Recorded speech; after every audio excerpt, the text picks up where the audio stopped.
In this video I'm going to ride this Royal Enfield Himalaya BS6 version, and there is my Duke 790 over there. Thank you Shrikant, Bartini. I have ridden Royal Enfield Meteor, Classic, Interceptor, Continental GT, even Honda Highness CB350, Java. I mean, I have been reviewing almost all the bikes in 300-400cc segment that's available in the market. I will put the links in the description below. If you're interested, you can go ahead and watch it. And I am pretty much excited to ride this Himalaya BS6 version. Let's see what's there in the package. Okay, console looks interesting. We get to see the speedometer, time, kilometers ridden, and the trip data. What is this? The fuel meter.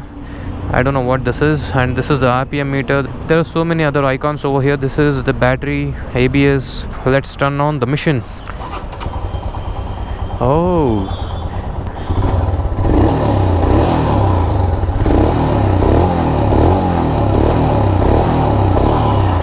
first gear. Oh man, so comfortable to sit on this bike. First gear goes till what, 50 or 60-ish, I think, first gear.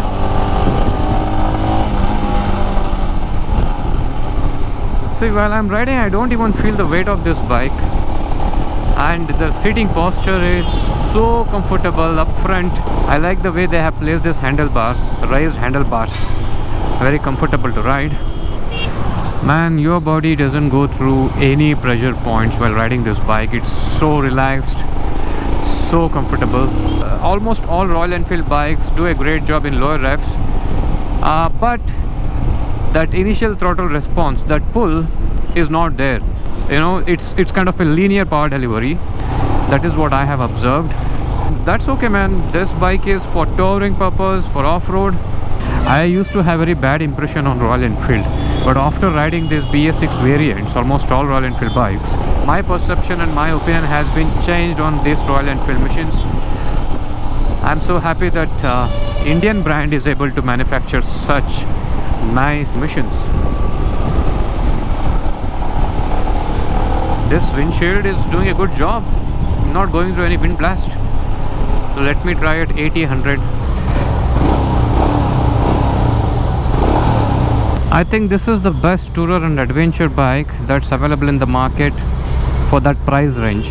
If I compare this bike with that BMW Adventure 310cc bike and KTM Adventure 390cc, there's a huge price difference, and the power delivery in those two bikes are on higher side in terms of torque and PS, but still Indian brand, and there are so many customers who have bought Himalaya in the market, and it's there in the market for quite some time.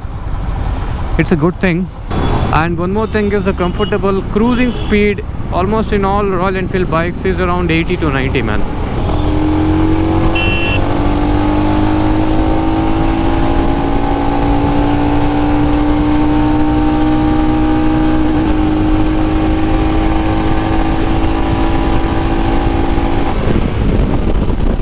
If I crouch, I don't go through any wind blast. If I sit up front, I go through a little bit of wind blast. Brakes are good in this bike, quite responsive, but somewhere down the line what I feel after I cross 120 is again I'll have to understand the stopping distance of this bike.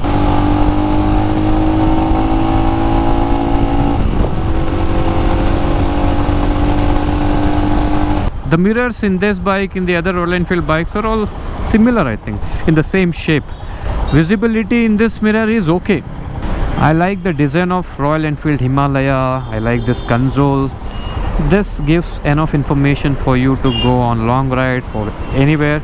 But even if I compare this with the cruiser, the classic segment, the Royal Enfield Meteor, this is slightly better in terms of comfort.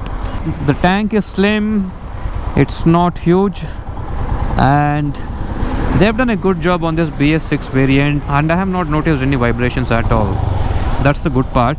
If I compare this with the KTM Duke Adventure, BMW Adventure 310 GS, I think this looks slimmer and comfortable. All the three bikes are comfortable in my opinion. It's pretty hard to conclude which one is better in terms of comfort. Somewhere down the line, I feel Based on my riding style and based on the way I handle the bike, I feel the KTM Adventure 390 is slightly more comfortable for me, but it differs from rider to rider. It's just my thing. BMW GS310 is also fine, but while you're riding that bike, you feel as if you're sitting in a huge, big machine. When you're riding this, you feel as if you're just riding a lightweight bike. I think you pick any bike in Royal Enfield, this 80 or 90 is the comfortable cruising spot, in my opinion. And again, it differs from rider to rider, but that's the sweet spot for Royal Enfield bikes. One suggestion for Royal Enfield, please give bigger tires, even though it is going to drop on our 2-kilometer mileage. That's fine, but better grip is always good. You know what, while I was riding Interceptor and Continental GT, when I go through this, while I was overtaking, when I go through these white straps, bike wobbles because the tires are slim, right? That's not big. If you install bigger tires, you'll have better grip. When I compare the seat height of this bike with KTM Adventure 390 and BMW 310 GS Adventure, I feel this has got an advantage to it. Even the BMW 310 GS has got an option to adjust the seat and modify the seat. You will get the stock company seats to modify as per your height. I'm 5'10", you can see I can keep my feet flat on the ground. And look at my leg, I have bent the knee a bit. I think there wouldn't be a challenge for short guys as well in this bike. Good, man. All in all, again, a big thumbs up to this Royal Enfield Himalaya BS6 version. Seat is so soft. It's like, again, you feel as if you're sitting in a sofa. But man, after riding Himalaya, Continental GT, Interceptor, Meteor, deep down I feel Royal Enfield Classic 350 is the most comfortable bike. You go through kind of a therapy riding that bike. That's my thing again. This bike is also awesome, but the Classic 350 has got that soothing, relaxed character to it. When you sit on that bike and start riding it, you feel that. It's a different riding experience altogether. My cousin always used to tell me, Madhu, Classic 350 is an awesome bike. It's a different experience riding it on highway. He used to enjoy riding it. I rode Classic 350 3-4 years back and I didn't enjoy that much because the bike was not in good condition. When I rode the BS6 variant, I agree with what my cousin used to say. Now let me do one thing. I will take this bike to a bad road. This is a highway. I'm riding this bike for some time now. I'm not going through any heating issues, so that's a good part. It's good that this bike comes with the dual channel ABS. That is almost must for all the bikes for Indian roads. Look at this bike. I'm at 15 or 20 km/h. It doesn't ask you to shift the gears all the time. This is what I like in this bike. Guys, whoever is watching, let me share my thoughts about the brakes. If you are looking for a bike in 200 to 400cc segment in the market, just make sure you go with the dual channel ABS motorcycle rather than going for non-ABS bikes. I'm sharing my experience. I've gone through some bad experiences with non-ABS bikes, so always choose dual channel ABS motorcycles. When I say dual channel, I mean to say ABS should be there for front wheel and rear wheel as well. You know what, that's going to save your life in bad situations. Good thing is suspension is pretty smooth in this bike. My body is not taking any impact when I go through potholes. Nice. Big thumbs up to the suspension. Not going through back pain or something.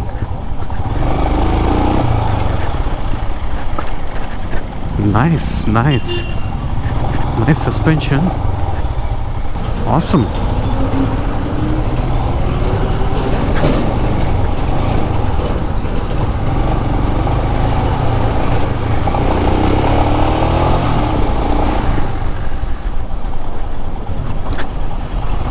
Let me stand.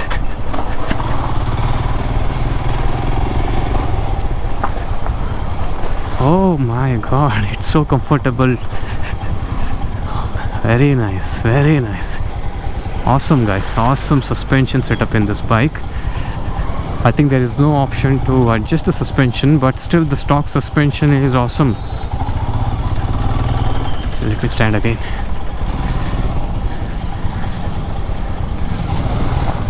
This bike is made for these kind of rides. People are wondering what this guy is doing standing on this bike. Very nice.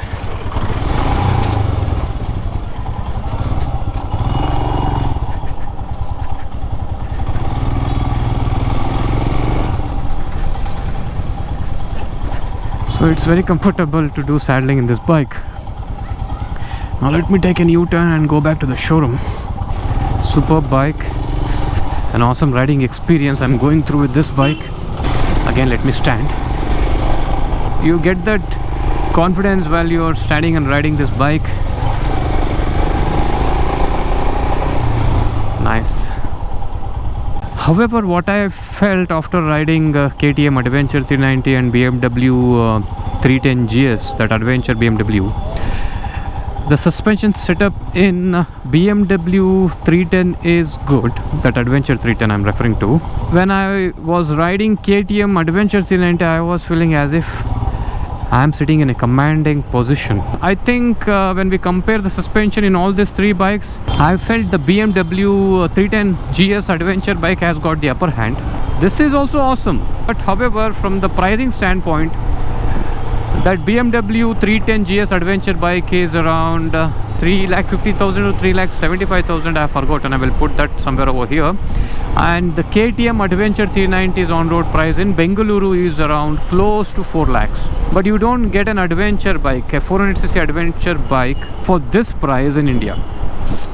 So that's the power of Indian brand. But however, in KTM Adventure 390 you get that quick shifter, traction control options. I think it is not required for this bike because KTM Adventure 390's character is as such. It's a bit aggressive when you open the throttle, right? So the traction control is adequate. It is required for that bike when you are doing off-road or when you are going through some slushy road. But this, it's not that aggressive. When you open the throttle at any point of time, it doesn't just, pull. The power delivery is linear, and that's fine. If traction control is not there in this bike, it's okay. Even in that BMW 310 GS Adventure bike, there is no traction control or any other electronics as such. So that's fine. The power delivery in that bike is also linear only. Power shoots in mid-range, not in the lower revs.